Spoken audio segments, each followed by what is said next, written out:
আসসালামু আলাইকুম রহমতুল্লাহি অবরকাতুহু। সম্মানিত দর্শক, অবস্থা দৃষ্টে মনে হচ্ছে যে বিএনপি বহুমুখী ম্যাটিকুলাস ডিজাইনের যে ফাঁদ, সেই ফাঁদের মধ্যে পড়ে গেছে। আমরা জানি যে গত 15 বছরে যে আধিপত্যবাদী শাসন, যেটিকে এখন ফ্যাসিবাদী শাসন হিসেবে অভিহিত করা হচ্ছে, ওই সময়টিতে বিএনপির মধ্যে অন্তত 3 থেকে 4টি গ্রুপ, তারা পরস্পরের সঙ্গে দ্বন্দ্ব এবং সংঘাতে লিপ্ত ছিল। আর এ সকল গ্রুপ কেউ ভারতপন্থী, কেউ চীনপন্থী, কেউ আমেরিকার সঙ্গে সম্পর্ক রাখার চেষ্টা করছিল, আর কেউ কেউ তার বাসায় কয়েকজন ইউরোপীয় যে রাষ্ট্রদূত বাংলাদেশে আছেন তাদেরকে দাওয়াত করে একবেলা খাইয়ে তারা তাদের যারা রাজনৈতিক প্রতিপক্ষ ছিলেন দলের মধ্যে, তাদেরকে বোঝানোর চেষ্টা করছিলেন যে তিনি বেশ গুরুত্বপূর্ণ ব্যক্তি। আরেকটি পক্ষ ছিলেন যারা ঘন ঘন দিল্লি যেতেন, কলকাতা যেতেন, বলতেন আমরা দিল্লির লোক। কেউ কেউ ডিজিএফআইয়ের লোক, আবার সরকারের সঙ্গে, মানে আওয়ামী লীগ সরকারের সঙ্গে তলে তলে ভালো সম্পর্ক রয়েছে, এরকম শীর্ষ নেতাদের কয়েকজন দলের মধ্যে বেশ প্রভাবশালী ছিলেন।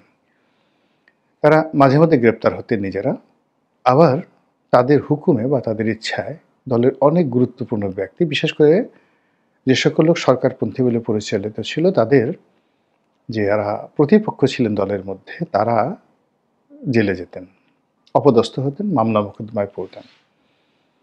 এগুলো আওয়ামী লীগ জমানাতে রীতিমতো ওপেন সিক্রেট ছিল। তার আগে যদি ধরেন 1/11-এর সময়, 1/11-এর সময় স্পষ্টতই কয়েকটা ভাগ।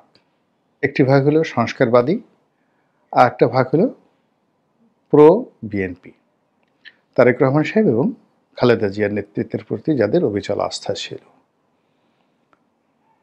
এই দুটো ভাগের বাইরে আবার হাওয়া ভবনপন্থী, তারেক রহমানপন্থী বনাম বেগম খালেদা জিয়াপন্থী, এটা ছিল উপগ্রুপ।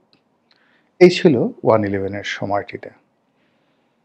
আরেকটি গ্রুপ ছিল যারা অ্যাবান্ডেন্ট, দুর্নীতিবাজ, এবং দলের নেতাকর্মী মনে করতো যে এদের কারণে মূলত দলের পতন হয়েছে। এখন যেভাবে সালমান এফ রহমান, আনিসুল হক, এস আলম, সামিদ গ্রুপ, এদেরকে যেভাবে মীর জাফর মনে করছে আওয়ামী লীগের লোকজন, ঠিক একইভাবে 1/11-এর সময়টিতে বিএনপির অনেক নেতাকর্মী, অন্তত চিহ্নিত 50 থেকে 60 জন শীর্ষ এবং জুনিয়র কর্মকর্তা, যাদের বিরাট অংশ বেগম জিয়ার কাছাকাছি থেকে হারিস চৌধুরীর নেতৃত্বে একটা আন্ডারওয়ার্ল্ড গড়ে তুলেছিল।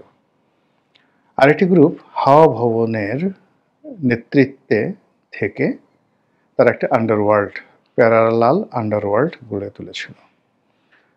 তো এদের মধ্যে যে দ্বন্দ্ব, সংঘাত, মারামারি, কাটাকাটিতে বিএনপির যে সর্বনাশ হয়েছে, বিএনপিকে ক্ষমতা হারাতে হয়েছে, এ কারণে বিএনপির নেতা এবং কর্মী টপ থেকে বেগম খালেদা জিয়া এবং তারেক রহমান সাহেবকে বিতর্কের ঊর্ধ্বে রেখে নিচের যারা লেভেল, তাদের সবাইকে আলাদা করে গালাগাল করত। তো এই যে প্রথমে দুটো গ্রুপ, তারপরে দুটো সাব গ্রুপ, আর সর্বশেষ দুর্নীতিবাজ গ্রুপ, এভাবে ছিল 11 পর্যন্ত।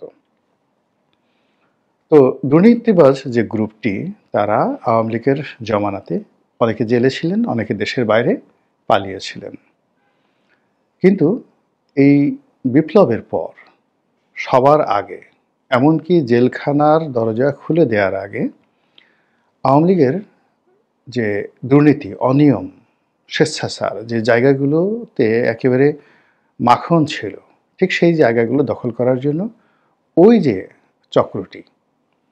চক্রটি দুর্নীতিবাজ ছিল, যাদের কারণে 11 অনিবার্য হয়ে পড়েছিল, এবং যাদের মধ্যে ভাইয়া গ্রুপ, আম্মা গ্রুপ হিসাবে চিহ্নিত ছিলেন, তারা এক হয়ে গেল। তারা এক হয়ে ওই জেলখানা থেকে যে সকল সন্ত্রাসী বেরোলো, তাদের নেতৃত্ব গ্রহণ করে টোটাল কমপ্লিটলি ব্যবসা বাণিজ্য, চাঁদাবাজি থেকে শুরু করে সব কিছু তারা নিয়ন্ত্রণ করছে টিল নাও। এবং এদের কারণে যাদের সঙ্গে বিএনপির আসলে কোনো যোগাযোগ নেই, এমনকি তারেক রহমান সাহেবের সঙ্গে কিন্তু এদের যোগাযোগ নেই।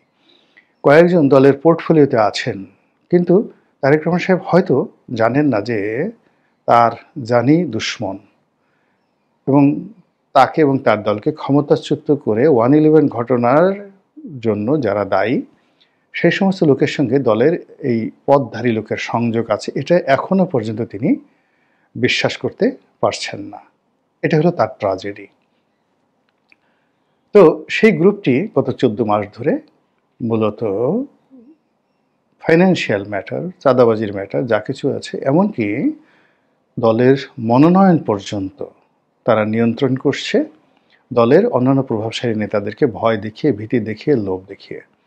তারা যাচ্ছে না, তারা ডেকে পাঠাচ্ছে, তারা কোথাও যাচ্ছে না, কিন্তু তারা টেলিফোন করছে, তাতে কিন্তু কাজ হয়ে যাচ্ছে অনেকটা সেই আন্ডারওয়ার্ল্ডের ডনের মতো। তো এটা জাস্ট একটা বাস্তব সমস্যা। এর বাইরে গত 14টি মাসে যেটি আমরা দৃশ্যমান দেখতে পাচ্ছি সেটি হলো বিএনপিকে জলে স্থলে অন্তরিক্ষে বন্ধুহীন করার জন্যে, বিএনপিকে জলে স্থলে অন্তরিক্ষে অসংখ্য শত্রু মোকাবেলা করার জন্য বা মুখোমুখি করার জন্য অনেকগুলো ম্যাটিকুলাস ডিজাইন তৈরি করা হয়েছে। প্রথমত হলো পশ্চিমের সঙ্গে বিএনপির যে সম্পর্কটি, এই সম্পর্কটি যেন ভালো না হয়, অর্থাৎ ইউরোপ এবং আমেরিকার সঙ্গে। এই জন্য একটি চক্র কাজ করছে বিএনপির ভেতরে। এই জন্য একটি চক্র কাজ করছে আওয়ামী লীগের, জামাতের, এমনকি সরকার এবং গোয়েন্দা সংস্থার লোকগুলো। ফলে গত 14 মাসে আপনি দেখেন যে ইউরোপীয় ইউনিয়ন এবং আমেরিকার যে দৃষ্টিভঙ্গি বিএনপি সম্পর্কে কতবার পরিবর্তন হয়েছে।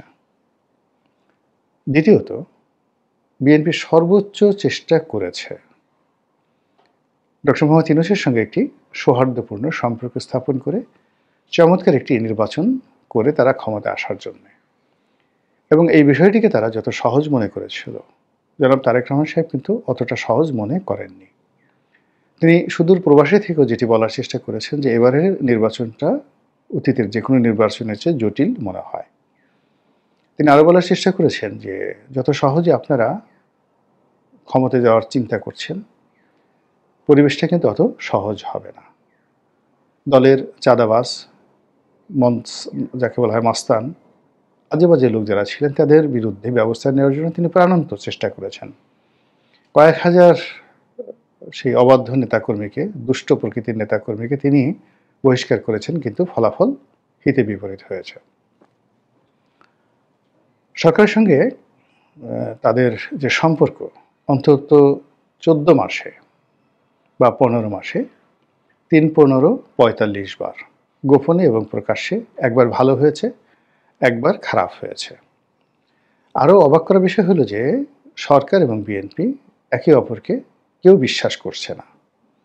একেবারে প্রথম দিন থেকে তারা বিশ্বাসের অভিনয় করছে, বন্ধুত্ব করার জন্য তারা অভিনয় চালিয়ে যাচ্ছে, কিন্তু একে অপরকে যেটাকে নিখাত সম্পর্ক বলা হয়, বন্ধুত্ব বলা হয়, এটি সরকারের সঙ্গে বিএনপির কখনো হয়নি। এই গেল এক।